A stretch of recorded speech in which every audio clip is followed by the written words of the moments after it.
ସହସ୍ର ବର୍ଷ ତଳର କଥା। ସେତେବେଳେ କୌଣସି ଏକ ଜଙ୍ଗଲରେ ସବୁ ପଶୁ ରହୁନଥିଲେ। ବାଘ ଜଙ୍ଗଲରେ ବାଘ ରହୁଥିଲେ, ସେହିପରି ସିଂହ ଜଙ୍ଗଲରେ ସିଂହ ରହୁଥିଲେ। ବିଲୁଆ ଜଙ୍ଗଲରେ କେବଳ ବିଲୁଆ ରହୁଥିଲେ ତ ହରିଣଙ୍କ ଜଙ୍ଗଲରେ କେବଳ ହରିଣ ରହୁଥିଲେ। ତେଣୁ ପଶୁ ପଶୁ ମଧ୍ୟରେ ସବୁବେଳେ ଲଢ଼େଇ ଲାଗୁନଥିଲା। ଦିନକର କଥା, ଗୋଟିଏ ଅଶୁଭ ଘଟଣା ଘଟିଲା। ସବୁ ଜଙ୍ଗଲ ମଝିରେ ଏକ ପାହାଡ଼ ଥିଲା। ସେଦିନ ପାହାଡ଼ ଉପରେ ଏକ ବଡ଼ ଉଲ୍କାପିଣ୍ଡ ପଡ଼ିଲା। ପାହାଡ଼ ମଝିରେ ଏକ ବିରାଟ ଗର୍ତ୍ତ ହୋଇଗଲା। ଏ ଘଟଣା ତତ୍କ୍ଷଣାତ୍ ସବୁ ଜଙ୍ଗଲରେ ବ୍ୟାପିଗଲା। ଆସ୍ତେ ଆସ୍ତେ ପାହାଡ଼ ମଝିରେ ଥିବା ଗାତ ବଢ଼ିବାକୁ ଲାଗିଲା। ଜଙ୍ଗଲ କମିବାକୁ ଲାଗିଲା।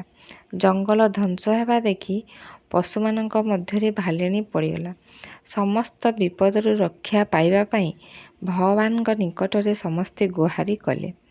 ଭଗବାନ ପଶୁମାନଙ୍କର ଦୁଃଖ ଜାଣିପାରି ପାହାଡ଼ ନିକଟକୁ ଆସିଲେ। କହିଲେ, ହେ ପଶୁମାନେ, ତୁମେ ଏ ବିପଦରୁ କେବଳ ତୁମ୍ଭେମାନେ ହିଁ ରକ୍ଷା କରିପାରିବ। ଏ ପାହାଡ଼ରେ ଥିବା ଗାତକୁ ପୂର୍ଣ୍ଣ କରିବାକୁ ପଡ଼ିବ। ଏହି କାର୍ଯ୍ୟ ଆଜିର ସୂର୍ଯ୍ୟାସ୍ତ ପୂର୍ବରୁ ସାରିବାକୁ ପଡ଼ିବ। ଏକଥା ଶୁଣି ସମସ୍ତେ ପ୍ରଶ୍ନ କରି କହିଲେ, ଇଏ ତ ବଡ଼ ଅସମ୍ଭବ କାର୍ଯ୍ୟ। ଏ ପାହାଡ଼ ଗାତ ପୂର୍ଣ୍ଣ କରିବା ପାଇଁ ବହୁତ ଅଧିକ ସମୟ ଲାଗିବ। 1 ବର୍ଷ ବି ଲାଗିଯାଇପାରେ। ଏକଥା ଶୁଣି ଭଗବାନ କହିଲେ, ଆଜି ସୂର୍ଯ୍ୟାସ୍ତ ପୂର୍ବରୁ ଯଦି ଗାତ ପୂର୍ଣ୍ଣ ନ ହୁଏ, ତେବେ ସବୁ ଜଙ୍ଗଲ ଧ୍ୱଂସ ପାଇବ, ସମସ୍ତେ ମରିବ। ତେବେ ସମୟ ନଷ୍ଟ ନ କରି ଏହି ଗାତ ପୂର୍ଣ୍ଣ କର।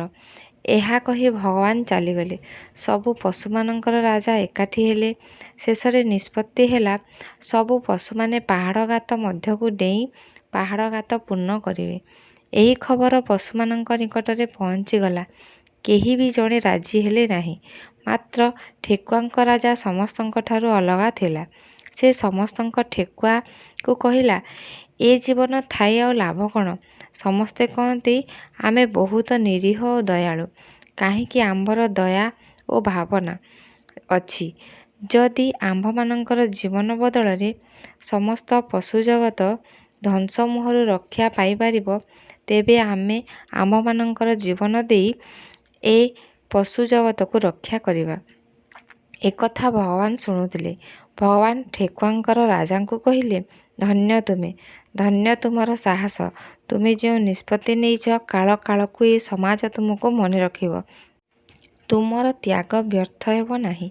ଯେତେବେଳେ ସବୁ ଠେକୁଆ ଏ ପାହାଡ଼ ଗାତରେ ଜୀବନ ଦେବେ, ସେତେବେଳେ ଠେକୁଆ କାଳ କାଳକୁ ଆକାଶରେ ତାରା ହୋଇ ଚମକିବେ। ରାତି ହେଲେ ସମଗ୍ର ସଂସାର ତୁମକୁ ଦେଖିବ। ଏହାପରେ ସବୁ ଠେକୁଆ ପାହାଡ଼ରେ ଥିବା ଗାତ ମଧ୍ୟକୁ ଡେଇଁବାକୁ ଲାଗିଲେ। ଦେଖୁ ଦେଖୁ ସୂର୍ଯ୍ୟାସ୍ତ ପୂର୍ବରୁ ପାହାଡ଼ର ଗାତ ପୂର୍ଣ୍ଣ ହୋଇଗଲା। ସୂର୍ଯ୍ୟାସ୍ତ ପରେ ଆକାଶରେ ଲକ୍ଷ ଲକ୍ଷ ତାରା ଟିମ୍ ଟିମ୍ କରି ଫୁଟିଲା। ସେହି ଦିନଠାରୁ